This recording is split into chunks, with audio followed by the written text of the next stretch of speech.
The Ones Who Walk Away from Omelas by Ursula K. Le Guin is a short story that was written in 1973. The story depicts the city of Omelas, a seemingly shining and perfect city that quietly revolves around the suffering of one miserable child. Though it makes no overt claims about morality, culture, history, etc., it packs a powerful message that can be unfolded in many different ways by readers of different perspectives. Many critics of this story choose to view it through moral lenses, exploring the implications of Omelas as a parallel for affluent countries that profit off of the suffering of third world countries, or of American morality specifically.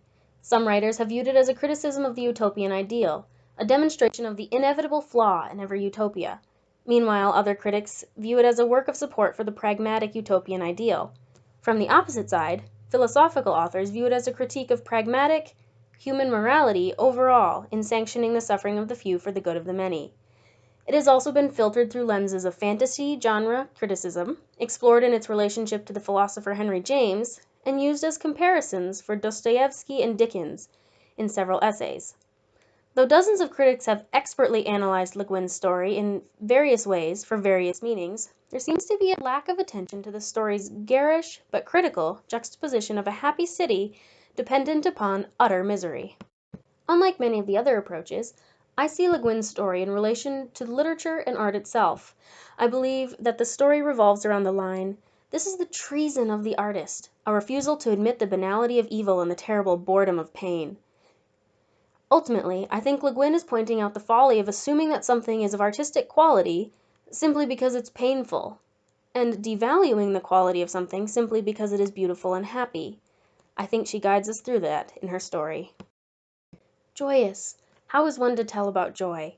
How describe the citizens of Omelas? They were not simple folk, you see, though they were happy. But we do not say the words of cheer much any more. All smiles have become archaic. Yet I repeat that these were not simple folk, not dulcet shepherds, noble savages, bland utopians. But I fear that Omelas so far strikes some of you as goody-goody. Smiles, bells, parades, horses. Blah.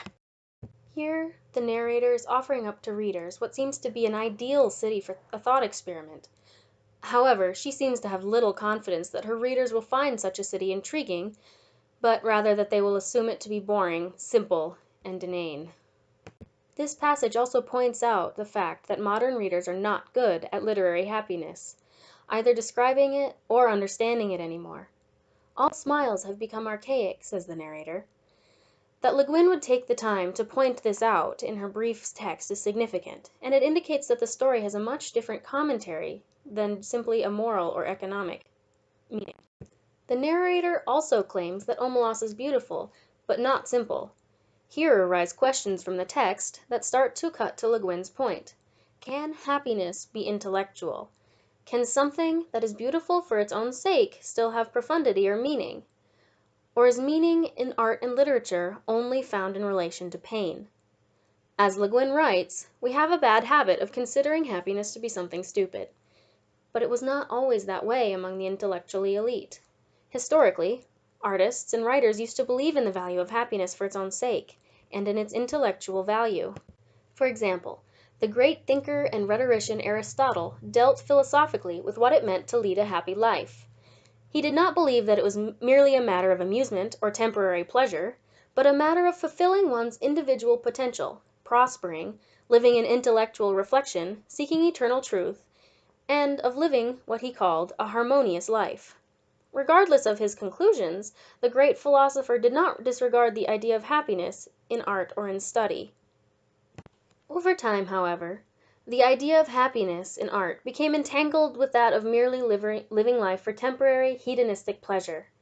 This sort of pursuit of happiness was deemed wasteful or sinful during many periods of history, not an intellectual pursuit. Later this was reinforced by men like Jeremy Bentham and John Stuart Mill, who defined happiness exclusively by its relationship to pleasure, which impacted the general intellectual understanding of happiness in the same way. They did not condemn happiness. In fact, they promoted its pursuit, but they didn't define it as an intellectual plane, and that affected the intellectual understanding of happiness in general. The most noticeable shift in art, however, was during the 19th century, as literature and art entered into the modernist era. Happiness was not a key concern in this era. Instead, most artists were concerned with the search for meaning. The philosopher Charles Taylor is quoted as saying, "We do not tend to ask today what would make our life happy, or even good, but how do we give meaning to it?" Finally, by the end of the 19th century, intellectuals like Nietzsche were outright condemning the general pursuit of happiness as merely being the ideology of the bourgeoisie forced onto the consciousness of the masses. Nietzsche viewed such pursuits as belonging to a nation of shopkeepers, not a noble or intellectual pursuit in and of itself. Happiness was largely relegated to a realm of pleasant but inane concepts, not worthy of exploration in intellectual art and literature. It was not forgotten, but perhaps very misunderstood. And this is where we find ourselves now. To repeat Le Guin's key quote again, we have a bad habit, encouraged by pedants and sophisticates, of considering happiness as something rather stupid. She seems to challenge the modern search methods for the meaning of life, and the presumption that profound lessons are best learned through pain and only pain, and that strength and beauty in art or literature are most elevated when refined by suffering. Her beautiful city asks, must that always be the case?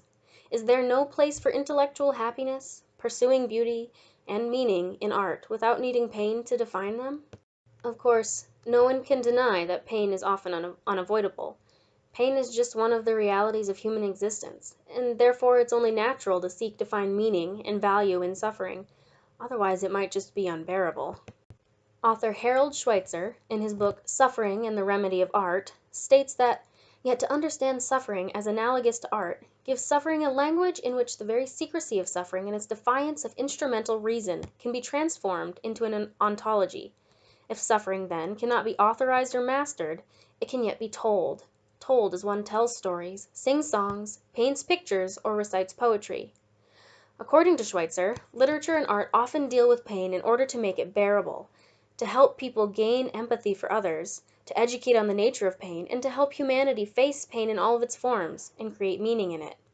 As Le Guin points out the pedantry of endless portrayals of pain, Schweitzer would point out and criticize the vacuousness of a happy story that can't deal with the realities of human life. Author Esther Cohen says something similar in the book Knowledge in Pain. Addressing the literary value of suffering as a subject, she claims that pain can be translated from private suffering into ethical, social, and political arenas through literature. To be clear, I don't think Le Guin is denying that in any way. Her point is not that pain is entirely useless, but that dwelling only in the realms of pain to find meaning in art or in literature excludes an incredibly essential human emotion and motivation. To return to the previous question, Le Guin's story asks if there can be happiness or beauty in art without pain as a context. She then answers her own question from the perspective of the so-called sophisticates and pedants. Do you believe? Do you accept the festival, the city, the joy? No? Then let me describe one more thing. Le Guin attempts to convince readers of the value of the city on its own terms, but when that is not enough, she gives her readers what they were waiting for. She introduces the child, his hideous conditions, and the dark underlying bargain that makes up the perfect city of Omelas. Suddenly the story is gripping, full of ethical implications, full of meaning, full of pain. It becomes something to be discussed in terms of literature, philosophy, ethics, morals, and so on. I believe that as a species, human beings define their reality through misery and suffering. So a perfect world was a dream that your primitive cerebrum kept trying to wake up from. Like the humans in the movie The Matrix, who defined their reality through their suffering, the text's believability, meaning, and quality is defined in the context of the suffering contained therein. What is the point of this story, then? If not created for a moral message, why would Le Guin create a story that depicts such apparently pointless suffering, particularly if her message centers on the banality of evil and the boredom of pain?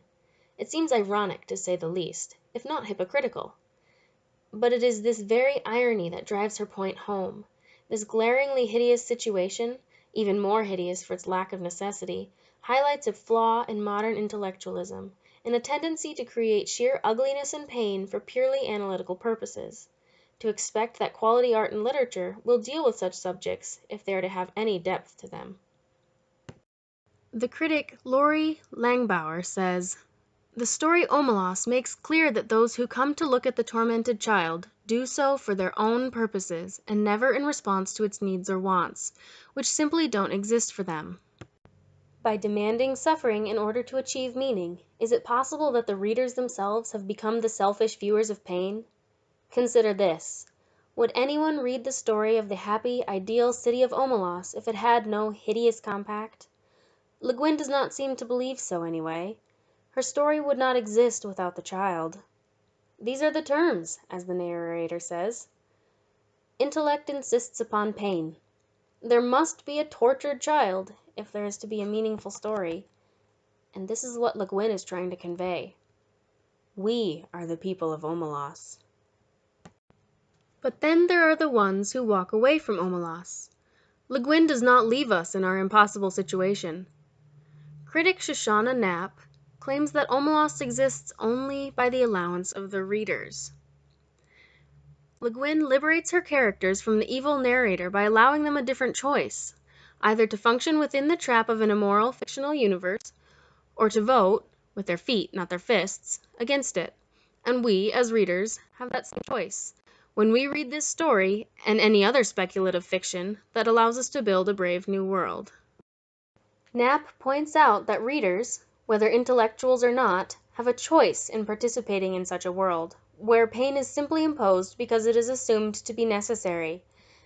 When Le Guin describes those who walk away from Omelas, she offers a third option to artists, and to their readers and viewers, who refuse to commit the treason of praising despair and embracing violence as the only intellectual option. The choice is not between art that dwells on suffering or a story that is vacuous. In walking away, a third choice is allowed to those who may attempt to find their own path towards seeking meaning. And this is the hidden message of The Ones Who Walk Away from Omelas. For those who choose the third, little-known path, perhaps it will be possible to once again describe a happy man and celebrate joy, as the story says, and to reopen the door to a neglected avenue of intellectual exploration.